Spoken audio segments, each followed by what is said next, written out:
one of the most anticipated titles in gaming history. Now, in this 4-part series, get an inside look on the making of this truly revolutionary game. Inside the process of the creative team, the designers, writers, artists, and animators who brought it to life. So that's what we need. It's going to be thunder with a cloud of smoke. Inside the technical breakthroughs that made it all possible. And inside the American Revolution, with interviews from war historians. There was a slaughter on the ground. Soldiers. It's guerrilla warfare. And weapons experts. They would use their weapon in whatever way they could. Who show us just how brutal the war really was. This is Inside Assassin's Creed 3. I don't think people realize how big an undertaking it is, how many people it takes to sort of achieve the level of quality and scope that we have. Assassin's Creed 3 is a big-scale game. The amount of things that are produced per day, that are developed per day, it's amazing. The team has grown to be several hundred people in 5 studios around the world, all of them working on really specific elements, so the amount of work is just staggering. In total, it's over 30 hours of gameplay, and we have 2.5 hours of cinematics, which is as much as any major length movie, or even more. We have an amazing team on AC3. Everyone's super passionate about the project. When we started AC3, we knew it had to be big and ambitious and different. It's very rare in your career that you get an opportunity to try and go for the gold medal, and we really felt like this was our shot at it. A lot of tired people on the floor right now, but a lot of happy, tired people.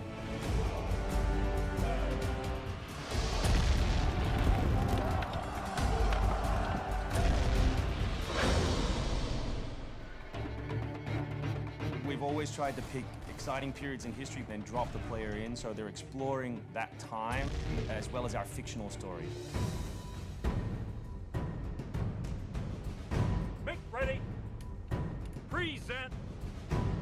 The American Revolution was a very pivotal time because the concept of self-government, as opposed to being governed by royals, it was very radical for the era.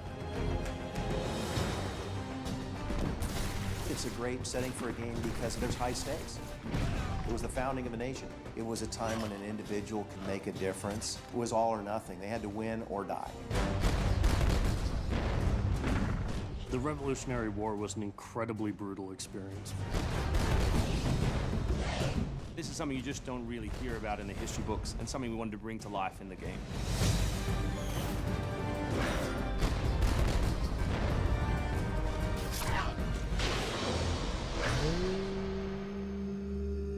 Connor is our new hero in Assassin's Creed 3. He's half British, half Mohawk.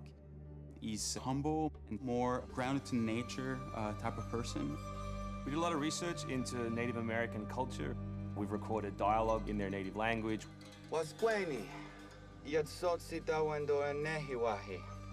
Excellent. I loved it. And we've tried very hard to reflect their culture as accurately as possible. His name, Radun Hagedum, it refers to a life that is scratched, meaning that he had to struggle to survive. Connor, as a hero, is someone who sees himself as a defender of the people. He's more inclined to justice than revenge. It's one thing to declare our independence. Now, my friend, we must make it so. Connor's goal is to assassinate key historical figures at major battles, at major events during the Revolution.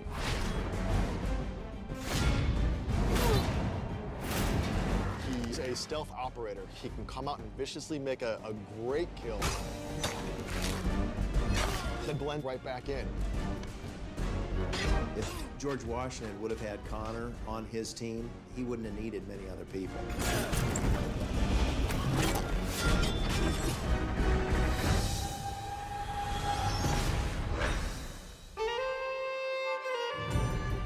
Anvil Next is an engine that gives us the possibility to do things that were not possible to do before. The weather system, the seasons, the formidable snow, bigger worlds in general, the ocean. It's the sum of 3 years of improvements that we've built upon. Brand new navigation system, brand new combat system, 2,500 characters on screen at any one time, being able to cut through interiors in the city. Anvil Next is a massive leap forward in terms of gameplay opportunities.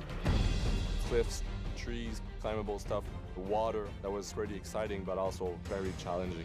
We've got the frontier. As well, we've got two of our major cities, Boston and New York. Once we dug up maps from the period, we tried to match street for street or major avenue for major avenue. We recreated Boston and New York at about 1:3 scale.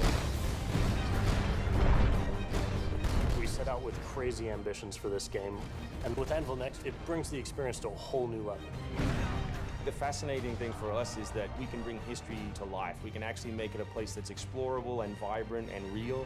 We hope we're offering by far the biggest and best Assassins yet. Next time on Inside Assassin's Creed 3, combat, weapons, and tactics. American tactics were really frowned upon by the British. He's trained in a very different style of fighting to the British soldiers. Connor is essentially the first guerrilla fighter.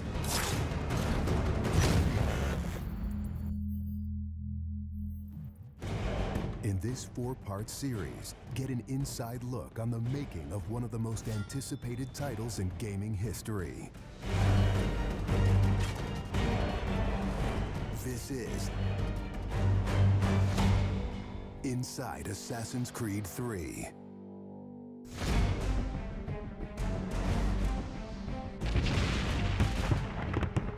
Something we really wanted to emphasize was the sheer brutality of combat in the period.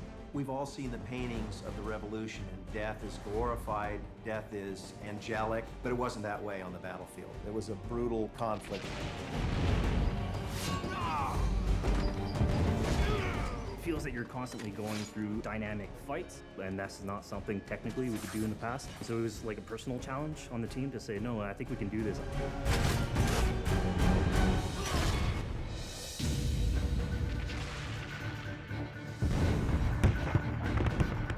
These armies are filled with different types of weapons.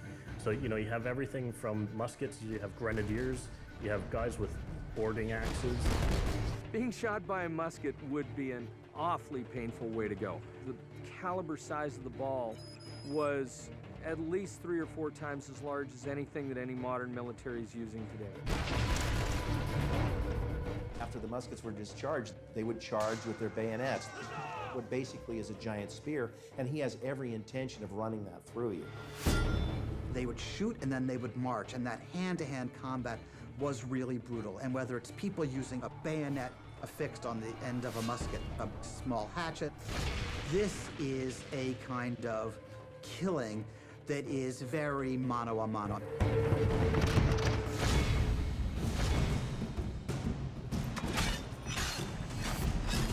All the animations, all the weapons are brand new. It was interesting to start on a new style of fighting that is much more close and aggressive.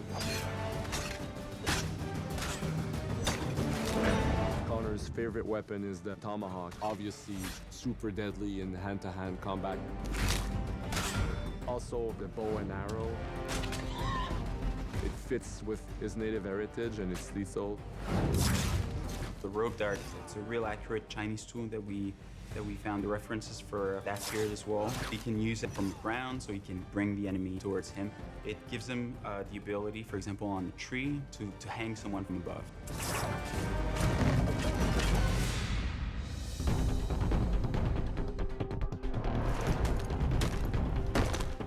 In Assassin's Creed 3, the one thing that we've decided to do is to revamp the fight system from scratch. We wanted the skill in the combat in the game to be about transitioning from character to character by choosing the right moves, by performing them correctly. It allows you to basically mow your way through large numbers of people if you're good enough without stopping. What do you do if you go into a bunch of guys with muskets and they try and shoot you? So we had to figure out, can you dodge them? Can you run away? And we've added all these options, but our big one is the meat shield, where you can grab a guy and just he gets shot instead. Our mocap guys are stuntmen. We spend a long time with them rehearsing and figuring out exactly what would be the greatest choreography for it to go through, you know, like multiple people. Connor is trained in a very different style of fighting to the British soldiers. The close quarters flow of the combat that's happening between the punches, the kicks, and everything else is indicative of what happens in the real world. I'm very impressed by the moves that they do. It's cool to see push kicks and axe kicks and different sort of takedowns that are done correctly and very believable when they're done. Right hand right, punch to the face, boom, to the throat, to the groin, finish with boom. This is something new for us that we're really proud of. It's fast, it's fluid, and you go through these guys like butter.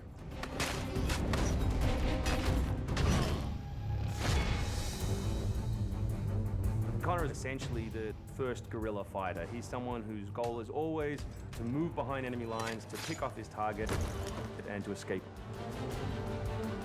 Employing guerrilla tactics, or what we now know today as asymmetric warfare, was something that truly was a component of the American Revolution. They learned what we would think of as guerrilla-style warfare. You know, you sort of hit quickly and then disappear. American tactics were really frowned upon by the British because the Americans did adapt the tactics that were used by the Native Americans from the French and Indian War. The first big battle at Lexington and Concord takes place on a New England town green. And as the soldiers march back to Boston, they are marching along a dirt road lined by stone. You know, it's not the most effective strategy, wearing your bright red coat and march through the woods while some farmer's trying to shoot at you. The Americans brought a tactic that they couldn't really cope with. They essentially took it away from the battlefield and they started guerrilla tactics.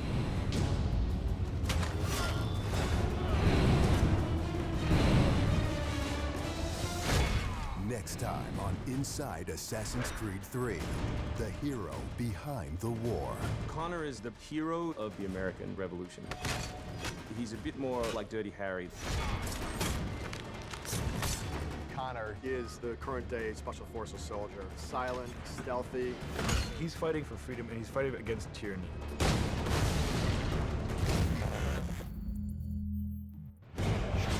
In this 4-part series, get an inside look on the making of one of the most anticipated titles in gaming history.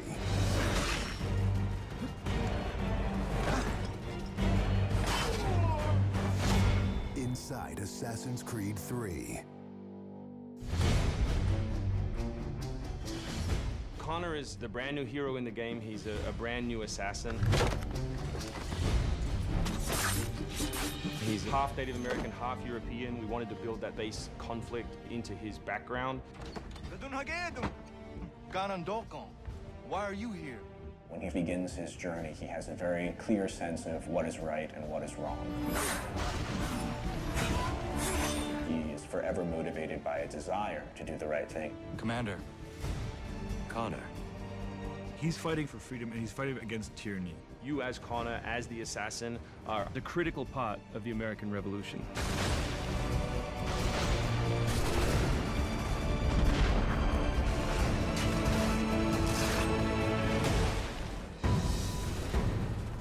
The way that we wanted to deal with the historical figures was for you to meet them sort of over the course of your journey in a way in which the history books wouldn't normally portray them. General Putnam. Many of the founders were very tough individuals. Many of them were the equivalent of the modern badass. Our founding fathers were very hard, disciplined, dedicated individuals who wanted freedom, who wanted liberty, who wanted to express themselves in their own way and not be controlled. These founding fathers were comfortable with war, and they were warriors.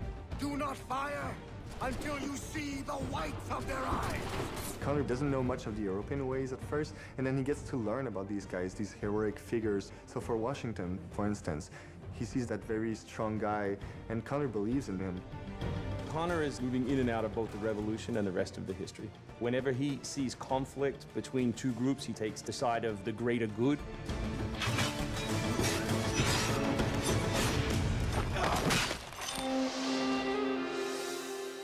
We've been working very closely with the Mohawk consultant on values as well on language.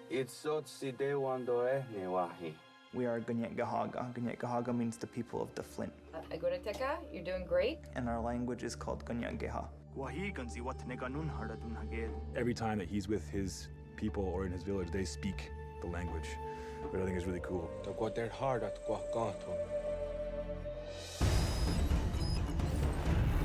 Connor, as a Native American character, is very familiar with Native American war clubs, with the tomahawk, with the bow.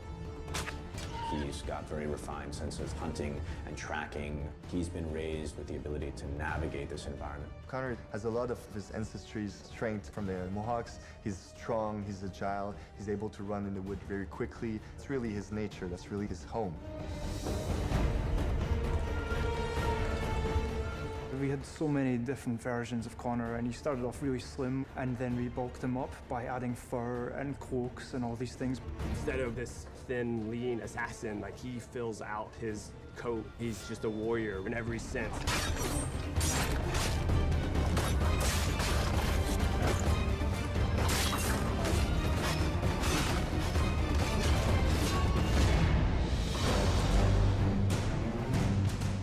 The animation team has built over an hour of new animations just for Connor alone.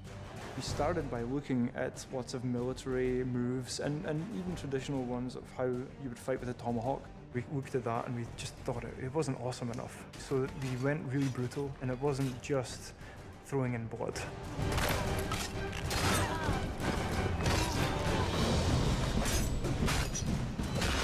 We put a lot of time into the navigation elements, and we've completely redone our climb system. We really wanted it to be much more organic. There's so much variety in what he can climb and how he can do it. Connor moves are directly inspired by parkour. Parkour is basically all about efficiency of movement, the quickest manner from point A to point B. When you see specific parkour movements, Connor doing a lazy vault or a dive roll, the movements themselves are very accurate. Connor moves in the game like I want to move in real life.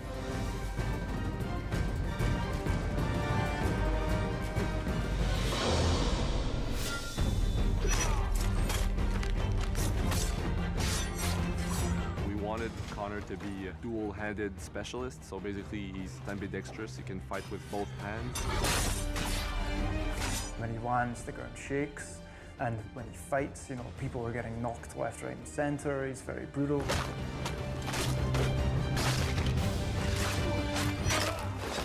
He is battle-driven. He's brutality, and he's the type of assassin who comes up and kills without question or hesitation.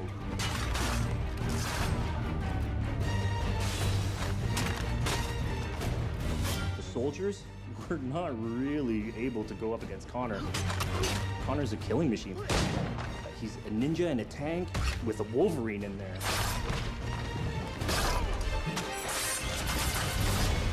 Next time on Inside Assassin's Creed 3, America by Land and Sea. You control the sea and you control the conflict. What's new about Assassin's Creed 3? Obviously new cities with New York and Boston. It was a gamble every year that you were out on the frontier, whether you're going to make it or not.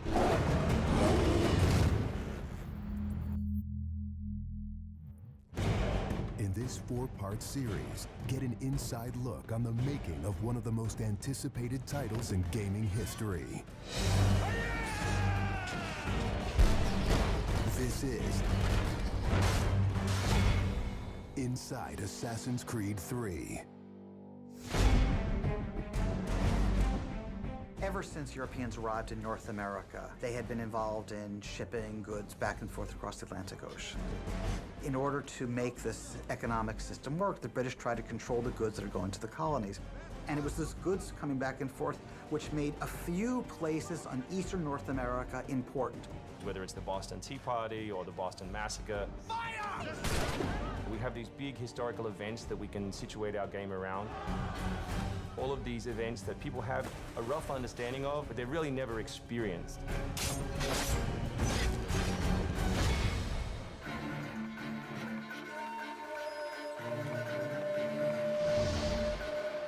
We had to go back and get our historian to find us accurate maps from the era of what Boston and New York looked like. These are actual replicas of the cities.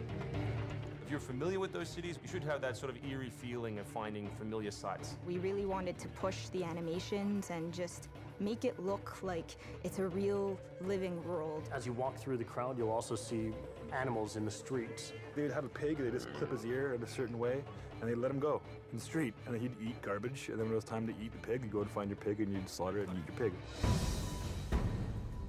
We've got a lot of new ingredients that just bring a new, fresh feeling to the gameplay inside of the cities.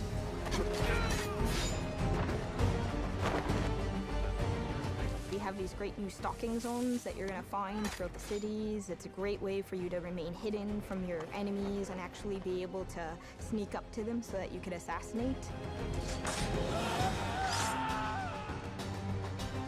We've got this amazing dynamic weather system in, so we can see not just the time of day passing, but also going in and seeing the same environments, not just in the summer, but in the winter as well. Even though it's a much more condensed area in the city, you actually have to be more careful. There will be carts moving past, so as you're running along the buildings, escaping some snipers, you'll be able to just dive off into a hay cart that's driving past. You'll be able to jump out of that, free run quickly through the streets, through a building, and jump out the other side. See people inside freaking out as you run past through their kitchen.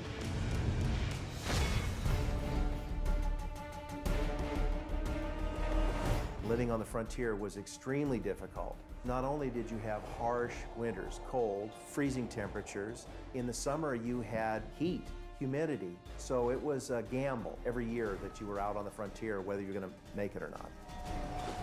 For AC3, the biggest difference is just having access to the frontier. So this huge wilderness area that you can sort of explore at your own pace. It's a forest, the navigation in a very new environment, in a very organic environment as well. In the frontier, you'll be able to navigate through deep snow, but also snow does impact your gameplay. It will slow down you as well as your enemies. Once we decided that we were going to build the frontier, we realized obviously we need to populate that area. So animals became a very big deal. We have over 24 different species of animals in the game. There's an entire hunting loop that you can engage in. Whenever you're building elements such as animals, you're halfway trying to be real and halfway trying to fulfill that fantasy of what people expect. One of the great new features we have in the frontier is the new tree running. Connor being really fluid and being able to navigate through the trees. The frontier is really our new playground.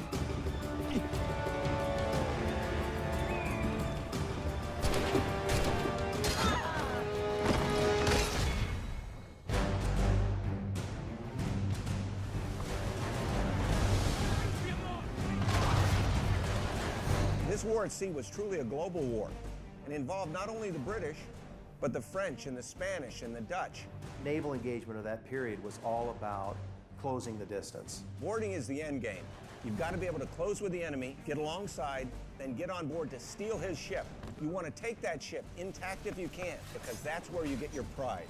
The prize is whatever is on that ship that you want. Naval warfare was absolutely decisive to success in the American Revolution. Commerce comes by sea, at the same time invaders come by sea. You control the sea and you control the conflict. It's a huge part of the historical period. The revolution is won pretty much at Yorktown by a blockade of ships. You know, we can't ignore this part of the history. This is critical. This is something that we have to do. We started a whole team up just to specifically focus on the naval experience. Naval combat has been a huge challenge. The technology of the wind, the water simulation has been a massive undertaking for the team. Initially, we didn't even think it was feasible because it's a big moving structure. It's a full simulation on the high seas where Connor is controlling a ship, he's controlling a crew as well, so he's kind of the master and commander on the ship. Very exciting. I mean, you are on a moving vessel that is very much part of the sea itself. This is something that we wanted to engage in and build for the game. That was a huge challenge that we set ourselves and actually turned out pretty good.